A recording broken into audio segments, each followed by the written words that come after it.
So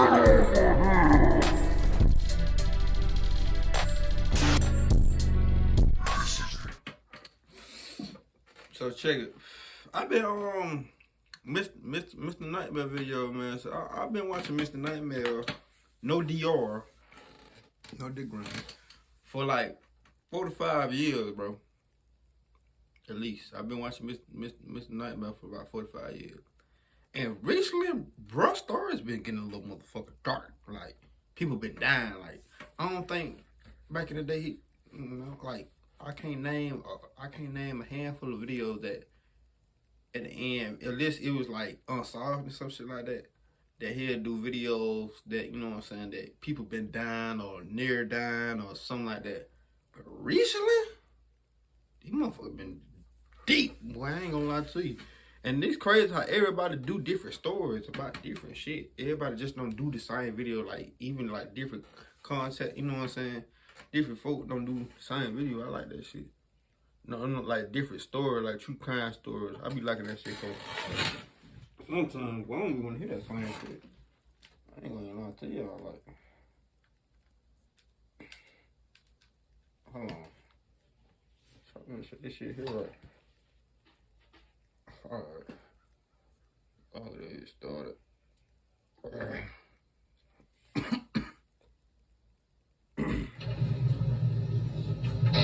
In this footage submitted by Jason, something happens that if it weren't caught on Dashcam, you wouldn't believe it. It was around 1 in the morning. Jason was on his way to what he thought was going to be the house of a woman he matched with on a dating app. The person had given Jason their address over the app. They had not exchanged numbers.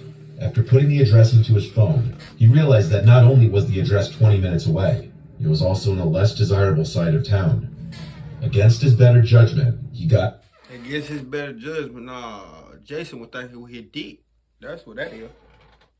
In his car anyway to head to the given address, which was in a cul-de-sac.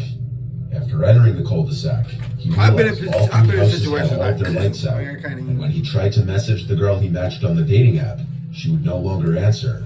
Would roll right past that motherfucker. For an answer, he realized the person had unmatched him, meaning it may have been a trick or prank, and so he turned the car around. As he was leaving the cul-de-sac, he noticed someone on the sidewalk stepping out into the street, and so he locks his doors and slows down. This is the footage captured on the dash cam.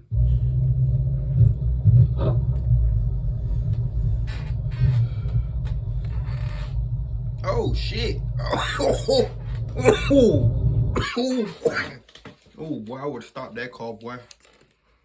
You know, ooh boy, I would have hopped out like, John Wick. I would have ran. I would have hopped out the car, started shooting, pow, pow, pow, pow. I swear to God, my nigga don't play with me like that. Me personally, I wouldn't go for that. Jason, and your name Jason at that. You should have shot him. Your name Jason. The footage is kind of grainy, so it's hard to make out some of the smaller details. But basically what happened was Jason slowed down as he saw a masked person walking into the middle of the street, immediately knowing something was off because there was nothing across the street except a busy highway. So he locks his door and comes to a stop as the person is directly in front of his car. Then the masked person reaches into his pocket, grabs a handgun that's a little hard to see in the video due to lighting, and starts running towards his driver's side door.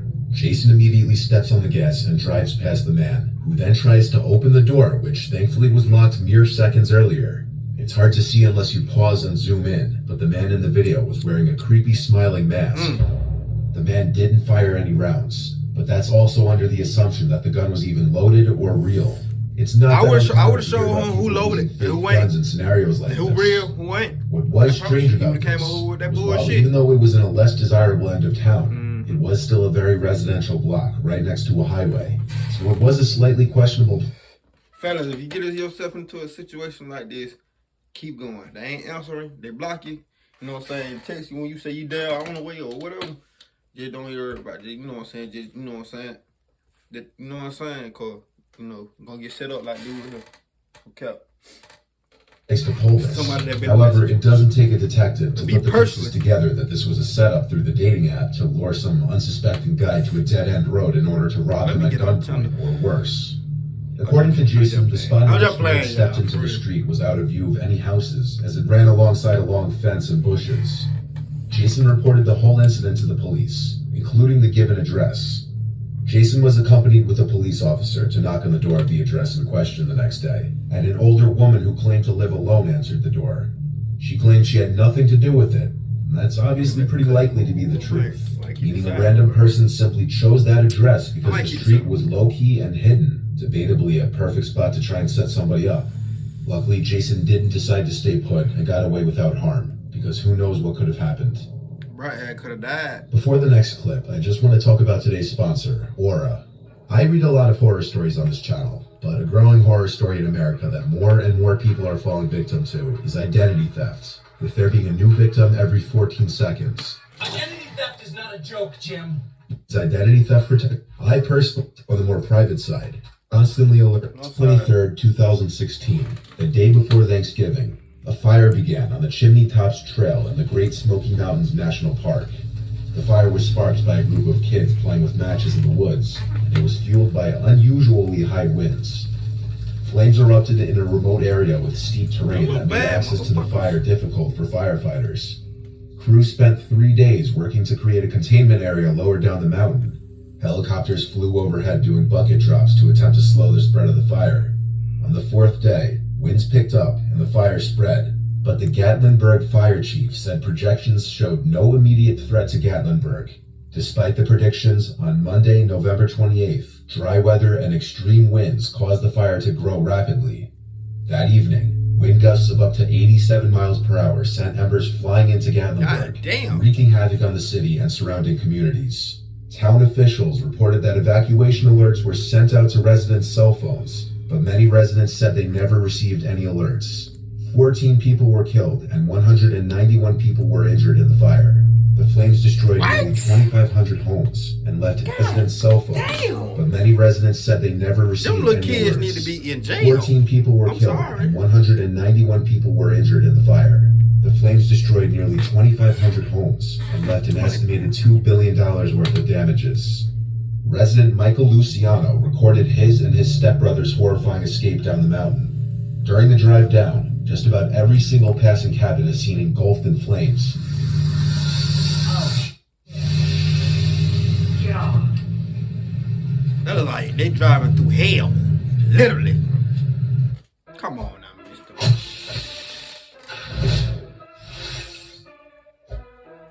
Headshot. We'll get out of it. Hit the gas. I can't see. You can see. Go ahead. He should have been driving there. He's so goddamn calm. I was telling you, you drive then. Fuck. I don't know about this. This story's a day, Brett. We're going the wrong way. What? Well, I swear to God, why would somebody would tell me in the middle of that we going the wrong way? What?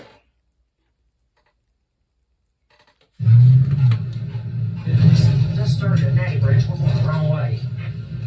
What? I've been mad at the motherfucker. Don't tell me, bro. Stop playing, bro. Oh, God. Stop playing, bro. For real.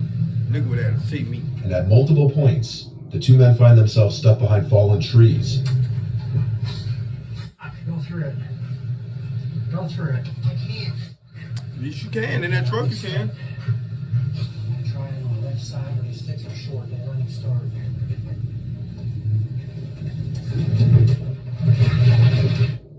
Even at one point getting stuck behind another driver, which happened to be an old man who rolled his window down to tell Michael that he couldn't see. Does this motherfucker want to die here? What the is wrong with you? Go! That man can't see. The old man ended up pulling to the side and following Michael's taillights down the mountain. At certain points, it seems very likely the men aren't going to make it out alive. But by some stroke of luck, they made it to the containment area with only minor damages to their truck. Their luck didn't just end there, though. Their cabin survived the fires with very little damage, despite its close proximity to the surrounding engulfing flames. While this footage can almost make you feel like you're in the truck with them, It obviously can't compare to the actual fear of being in the suffocating heat inside the truck mixed with tension of the life or death situation at hand. In this footage, a young girl who wished to remain nameless, so I'll refer to her as Amanda, was driving home from her boyfriend's house. She had just pulled out of the driveway and started heading down her boyfriend's block when a car in the middle of the road came into view. The car wasn't moving but didn't have its hazards on, so Amanda waited for a few moments until the driver in front of her lowered his window and waved for her to go around him, so she did. Upon passing the car, she quickly realized the car behind her started moving as well, which at first wasn't too weird, but it became clear very soon that the car was following her after it started making the same turns she made. She started to make as many random turns as possible, and sure enough the car behind her stayed on her tail.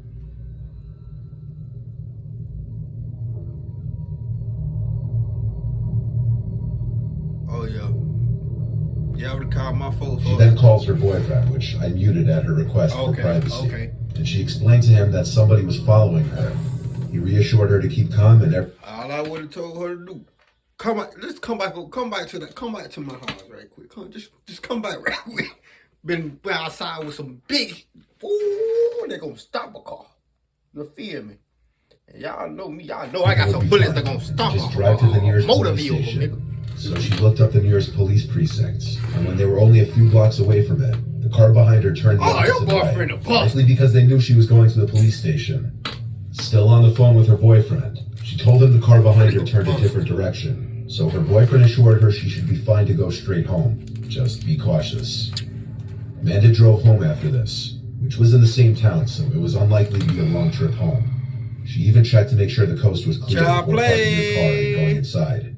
But later in the night, she woke up to this.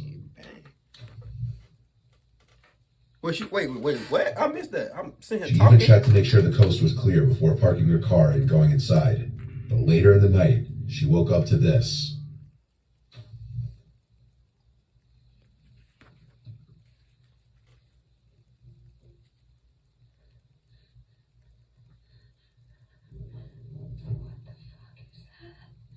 Oh no, somebody watching her. Somebody stalking her. Hell no. No with all that now. That what your boyfriend should have did was came and spent the motherfucking night. Cause I would have. Amanda heard sounds right outside her bedroom window, like someone was trying to lift it open from the outside. Then they stopped when she got. When she turned the lamp on, the noise stopped. She called for her dad when she realized what was happening, and the occurrence was immediately associated with the vehicle that was following her earlier. So the family called the police to file a police report and showed them the dashcam footage of the vehicle following her. The vehicle could be identified as a BMW, and Amanda was asked if she knew anyone who owned a BMW that might want to hurt her. The only person she could think of was a guy named Christopher Crea, somebody who she blocked on social media for obsessive harassment, who happened to drive a black BMW. It was his ass. These were the last texts Christopher had sent to Amanda before she blocked him.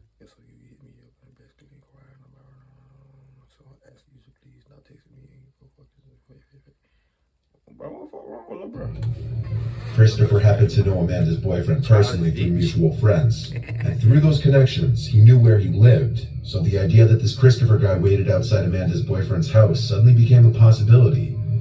As an idle threat, Amanda's boyfriend sent an Instagram DM to Christopher that she was filing for a restraining order if he bothered her again, but his response was him acting confused and claiming he hadn't bothered her. Whether it was acting or not is a mystery, but nothing happened again at Amanda's house after that. So it doesn't seem too far-fetched that it could have been this Christopher guy. It was Christopher. The following dashcam footage was taken in the vehicle of Uber driver Christina Spikuza. And I want to warn you, while there is no actual graphic footage shown, the story behind it is upsetting. 38-year-old mother of four Christina Spikuza was doing some night drives on February 10th, 2022, when 22-year-old Calvin Crew used his girlfriend's phone to order an Uber. Christina accepted the ride and picked Calvin up. He gets into the car in a sketchy mask covering his entire face except for his glowing eyes. She greets him by asking for Tanea and how are you today? But he doesn't answer the question. Or if he did, it was likely an inaudible Uber grunt. Eats, none of that shit. Uber driver, Uber Eat, Uber none of that shit. Cause shit like that. Christina was extremely polite to Calvin, even asking how his day was going a few He would have minutes spoke to in. me. I would have said, "Hey, bro, get out my car." Calvin is seen turning to check if the coast was clear, and then lifting his mask up slightly before pulling a gun on Christina and threatening her. I'm sorry? You've got to be joking. Oh, she diced. What are you doing? No, it's not. Stop. Come on, man. I got a family. What are you doing? What are you doing? Please stop. Why are you doing this? Why are you doing this? Bro, why you robbing an Uber driver, bro? That's crazy. That's just like you trying to rob a pizza delivery. You know what I'm saying? You couldn't. You know what I'm saying? I ain't gonna say that, bro. You know what I'm saying? Y'all ain't gonna get nothing out of that. That's crazy. They pay you on the fucking house. Now you get cash. Christina was extremely polite to Calvin, even asking how his day was For going my a few female, minutes bro. in. For my female, bro. I know every female. I know, you know what I'm saying? Every female that I know, keep them, you know what I'm saying? Keep them a little foul. You know what I'm saying? Or some big shit, you know what I'm saying? I feel like all females should have a gun or something. You feel me? You know, a situation like this. For real, for real. Christina was extremely polite to Calvin, even asking how his day was going a few minutes in. Did you have a good day today? Calvin is seen turning to check if the coast was clear, and then lifting his mask up slightly before pulling a gun on Christina and threatening her. Here we go. You've got to be joking. This hoe. What are you doing? No, it's not. Stop. Come on, man. I got a family. What are you doing? What are Got a you whole doing? block with a beam on Stop. it. And you sit up here. How tough you feel? You feel tough? Why are you doing this? To where? I cannot do that. Why are you doing this? Please? He tells her to cancel the ride so that it could no longer be tracked. Not long after, he grabs her phone to gain access to her banking apps to transfer money to his girlfriend's phone. How dumb? Before he grabs her phone to gain access to her banking How dumb can you be? I ain't never seen a motherfucking dummy in my life. apps to transfer money You gotta to be his on the real. girlfriend's You gotta phone. be a dumber of the year. I'm gonna call him dumber. Before grabbing the dash cam and throwing it out the window, he tells her that everything will be okay if she does what he says. But that later proved to be a lie. Christina's body was discovered by an Amazon driver 2 days later, lying in the woods 50 feet off the road, with a single gunshot wound to the head. Detectives found Christina's dashboard camera along the route of her last Uber ride, and the footage provided all the evidence necessary to prosecute Calvin for shot wound to the head. Detectives found Christina's dashboard camera along the route of her last Uber ride, and the footage provided all the evidence necessary to prosecute Calvin for her murder. Prosecutors are currently seeking the death penalty for Calvin. Yeah, he need that, my boy. Cause ain't no way. But ain't no way, boy. You just did that car. A Uber? You robbed the Uber and you killed her? She got 4 kids? Boy, ain't no way, boy. Like I say, man, Mr. Nightmare story be getting a little dark too, but you know, some of these stories is, you know what I'm saying? They it for real. Anyway, that being said, give me a thumbs up, man. Like, subscribe. See y'all motherfuckers on that video. Good riding.